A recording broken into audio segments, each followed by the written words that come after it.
नमस्कार, सनातन धर्म पर आपका हार्दिक स्वागत है।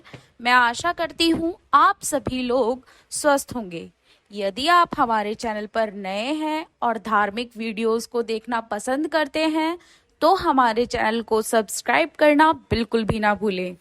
चलिए, मैं आज आपको बताऊंगी जब यमराज पर की भोलेनाथ ने कृपा और नंदी को दे दिया ये कैसा वरदान। तो मैं आज आपको बताऊंगी भोले शंकर के बारे में। भोले तो बस श्रद्धा और विश्वास देखते हैं। भोले की कृपा के लिए क्या देवी देवता तो क्या राक्षस, वह अपनी शरण में आए सभी श्रद्धालुओं पर न केवल कृपा करते हैं बल्कि उन्हें मनोवांछित फल भी प्रदान करते हैं। ऐसे ही एक कथा जुड़ी है मृत्यु के देवता यमराज से। जब उन्होंने भोलेनाथ को यूं ही बिना किसी वाहन के भ्रमण करते देखा, भ्रमण यानी घूमते देखा, तो उनके मन में एक इच्छा जागृत हुई। बस फिर क्या था, यमराज ने भगवान शंकर के समक्ष अपनी इच्छा प्रकट की और फिर क्या हुआ मैं बताती हूँ आपको इसके आगे। यूं ही नहीं, यमराज ने भी किया था वर्षों का तप। पौराणिक कथाओं के अनुसार भगवान शिव बिना किसी वाहन के ही संपूर्ण संसार में विचरण करते थे। एक दिन जब वह जगत में विहार कर रहे थे तो यम ने उन्हें देखा। उनके मन में यह बात आई कि वह भोलेनाथ के वाहन बन जाएं, लेकिन यह इतना सहज नहीं था। तो उन्होंने शिव को प्रसन्न करने के लिए कठिन तप किया।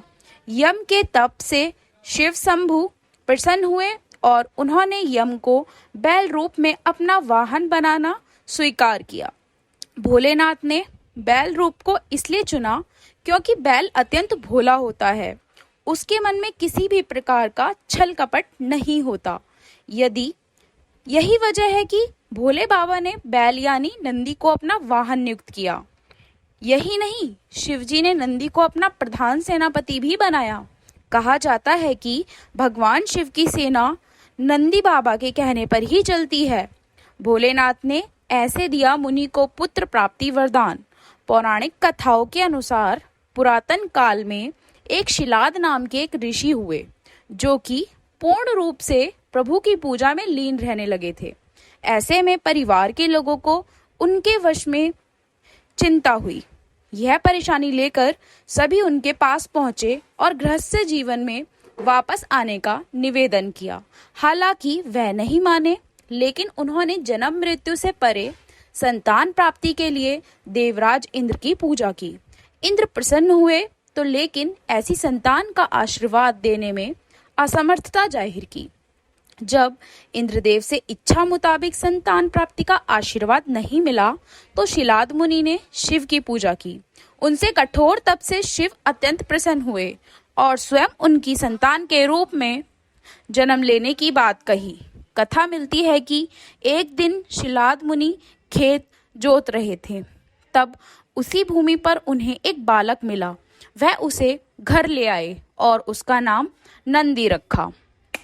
भोलेनाथ ने दिया अजर अमर होने का आशीर्वाद। भगवान भोलेनाथ ने मित्र और वरुण नाम के दो मुनियों को नंदी के पास भेजा। उन्होंने नंदी को बताया कि वह अल्पायु है। यह सुनकर नंदी बाबा वन में चले गए और महादेव की पूजा अर्चना करने लगे। उनकी पूजा से भोलेनाथ प्रसन्न हुए और नंदी को मृत्यु भय से मुक्त अजर अमर होने का आशीर्वाद दिया। इसके अलावा गणों के अधिपति के रूप में नियुक्त किया।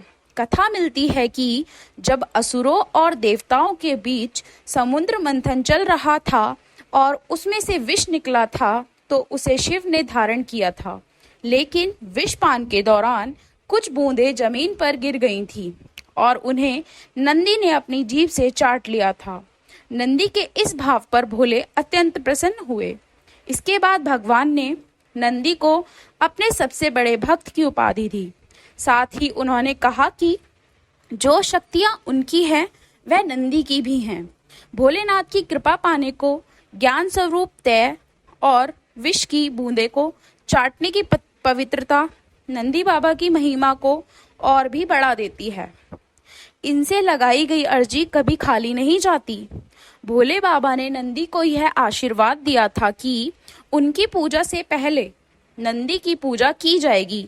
यही वजह है कि हर शिवालय में नंदी बाबा की मूर्ति जरूर होती है।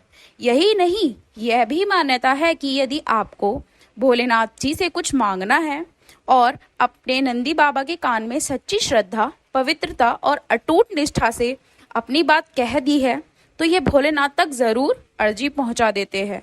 यही नहीं, शिव जी मुराद भी पूरी कर देते हैं। दोस्तों, अगर आपको हमारा वीडियो पसंद आया है तो चैनल को सब्सक्राइब करना बिल्कुल भी ना भूलें। हर हर महादेव।